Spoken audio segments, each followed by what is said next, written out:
이번 시간에는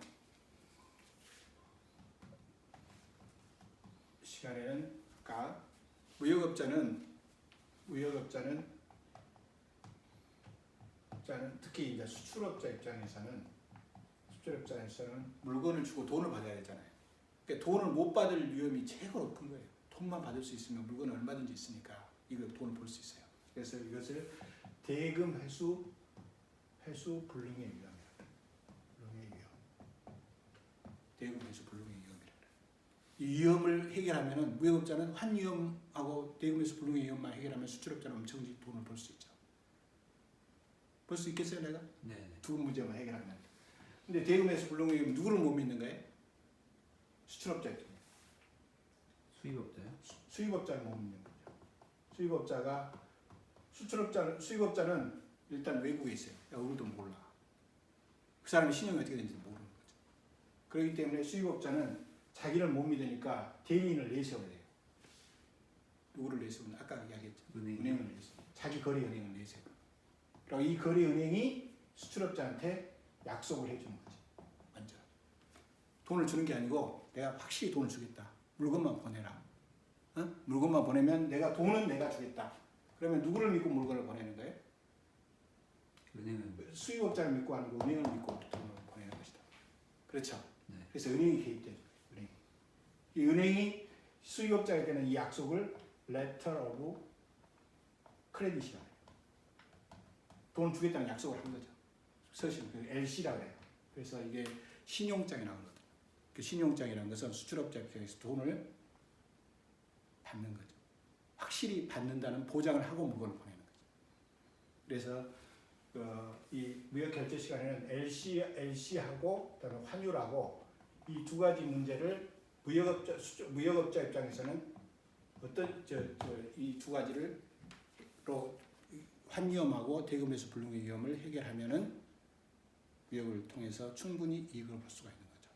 그래서 이런 것을 어떻게 할 것인가 이 이치를 깨우쳐 주는 것이 무역 결제론이라고 생각하면 되죠. 한 가지 내가 또 물어볼게요. 우리나라가 IMF 경제 위기에 발생했죠. IMF 경제 위기 알죠? 네. IMF 경제 위기라는 것을 한마디로 말하면은 달러가 많아서 위기가 생긴 거예요. 달러가 부족해서 위기가 생긴 거예요. 부족해서. 달러가 부족해서. 달러 부족이에요. 달러는 국제 통화죠. 네. 어떤 나라가 국제 통화가 부족하면은 충분히 있어야 돼. 그래야 수입을 할 수 있거든. 수입을 해야 수출도 할 수 있고. 그러니까 달러가 부족하면 이게 심각한 거예요. 그래서 이것을 외환 위기라고 그러거든요. 외환 위기. 그러면 부족하면은 어떻게 해야 돼요? 빌려야죠. 그러면 빌리려면 누구한테 빌려야 될까? 국가인데. 국가한테 돈을 빌려줄 나라가 개인이 빌려주겠어요? 삼성이 빌려주겠어요? IBM 빌려주겠어요? 국가한테? 아니요. 이것은 국가가 돈을 빌리려면 국가보다 위에 있는 사람한테 빌려야 되죠. 네.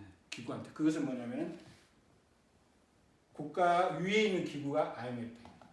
IMF에서 돈을 빌린 거예요. 그렇죠? 네. 그러면 IMF는 돈을 빌려주려면 IMF는 돈이 어디서 나야 될까? 생각을 해봐야 돼. IMF는 돈을 빌려주려면 돈이 있어야 되잖아. 어디서 돈을 나서 빌려주냐? 전 세계 나가고. 전 세계 국가로부터 쿼타를 해갖고 너 얼마씩 내야 해갖고 쿼타를 배분해갖고 딱 가지고 있어요. 무엇에 대비해서? 어떤 나라가 외환 위기에 처하면은 일시적으로 빌려주기 위해서. 어떤 나라가 외환 위기에 처하게 되면은 그 나라만 문제가 되는 게 아니에요. 그 나라가 못 갚아버리면 전 세계가 문제가 되는 거예요. 네. 우리나라 코로나로 인해서 전 세계가 지금 어렵죠. 네. 어느 한 나라가 문제가 되면 그 한 나라만 문제가 생겨야 전 세계가 다 문제가 생겨요. 마찬가지. 전 세계가 문제가 생기기 때문에 이때는 그 나라만의 문제가 아니라 전 세계적인 문제가 다 확산이 됩니다. 그렇기 때문에 그것을 미리 대비해서 빌려줄 돈을 미리 딱 당겨놓고 있는 거예요. 그것이 IMF다. IMF는 은행이 아니에요? 은행인 것 같아요. 그러니까 돈을 빌려준다는 측면에서 은행인데 이것은 상업적인 이윤을 추구하는 것은 아니죠. 네. 네? 보다 큰 어떤 전 세계의 그러니까 어떤 전 세계가 원활한 국제 무역이 이루어지도록 하기 위해서 필요한 거죠. 네. 그래서 IMF는 전 세계의 불균형이 발생했을 때 충분히 빌려주고 그래서 국제 통화가 원활하게 균형 있게 원활하게 작동할 수 있도록 이렇게 해주는 것이 IMF 역할이다. 이 IMF 역할도 이번 그 국제 결제로 시간에 큰 그림으로 전 세계적인 관점에서 봤을 때 중요한 토픽이 되는 거죠. IMF는 무엇의 약자냐면은 인터내셔널 마니터리 펀드예요. 펀드라는 것은 돈을 모아놨다는 거죠. 기금이죠. 네. 국가로부터 기금을 모아서 해놓은 거예요.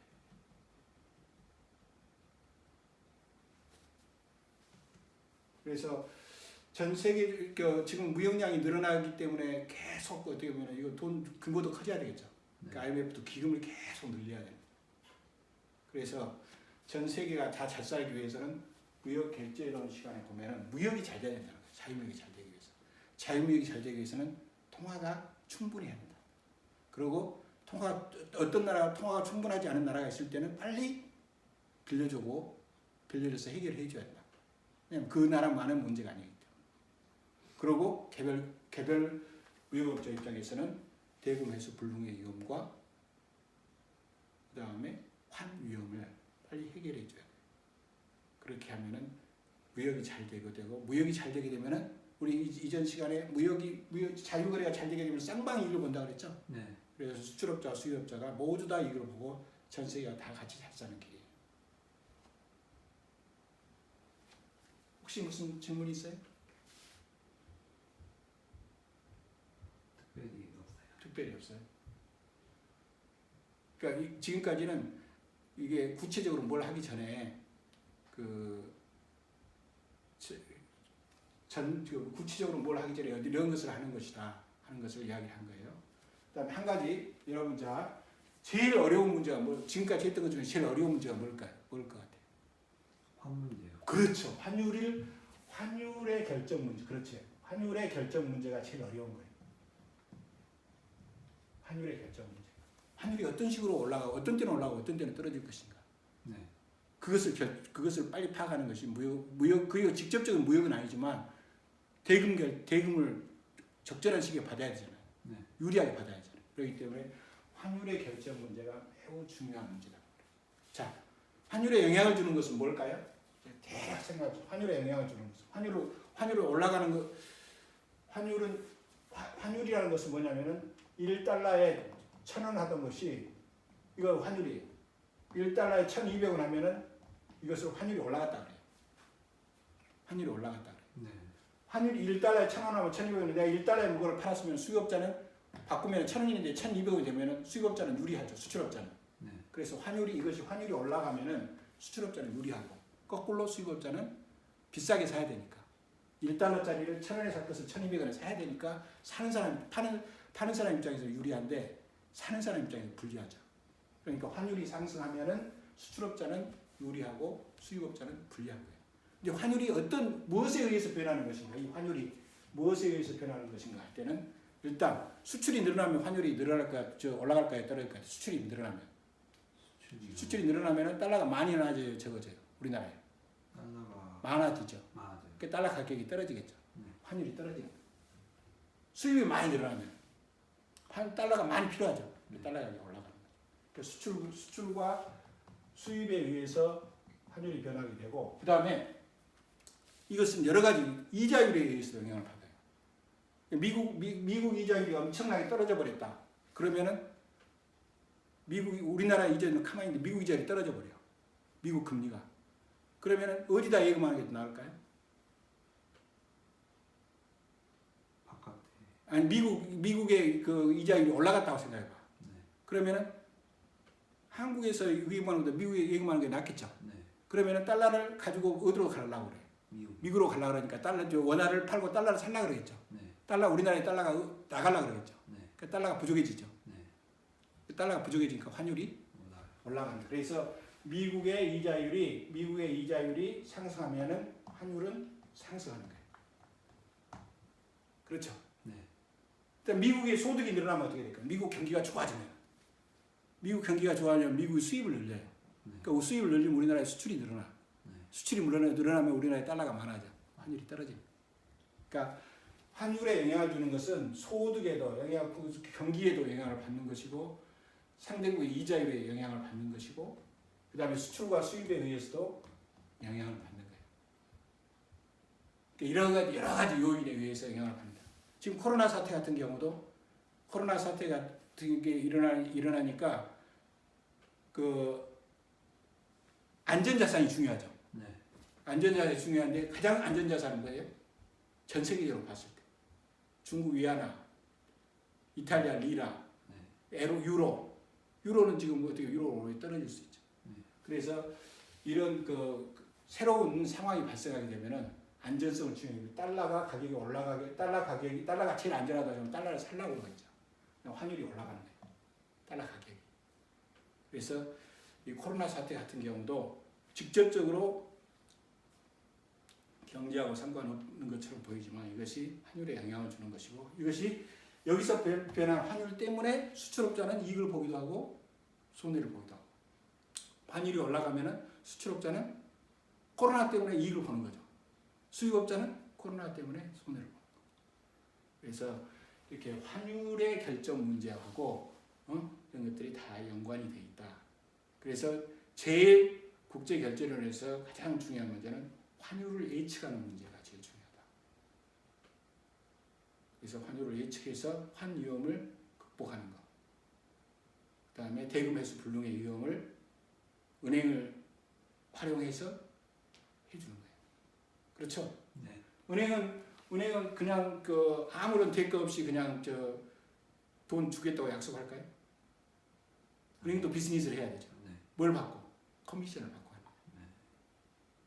마치 은행이 보험회사 역할을 하는 거죠. 네. 그러니까 은행은 꼭 대금만을 주는 것도 있지만은 위험을 줄여주는 역할을 하는 거예요. 이런 경우에는 보험회사 역할을 하는 거죠. 거의 대금하고 관계된 보험회사 역할을 대금. 그래서 이런 것이 무역 결제론의 가장 중요한 요인이다. 그래서 처음에는 국제 환율이 어떻게 결정되느냐를 공부하고 크게 그럼 이러한 그 문제에 있어서 어떻게 은행을 해서 그 신용장을 개설한다든가 그래서 대금에서 불능 위험을 해결하고 그 다음에 환위험을 피하는 그 기법 이런 것들을 공부하게 되면은 무역에 대해서 대금 문제 관련해서는 전 세계적인 흐름을 보고 그 다음에 그 흐름 속에서 개별 무역업자들이 어떤 식으로 대처해야 될 것인가를 공부할 수 있게 되는 거죠. 그것이 무역 결제론의 핵심이라는 거예요. 재밌을 것 같아요? 네.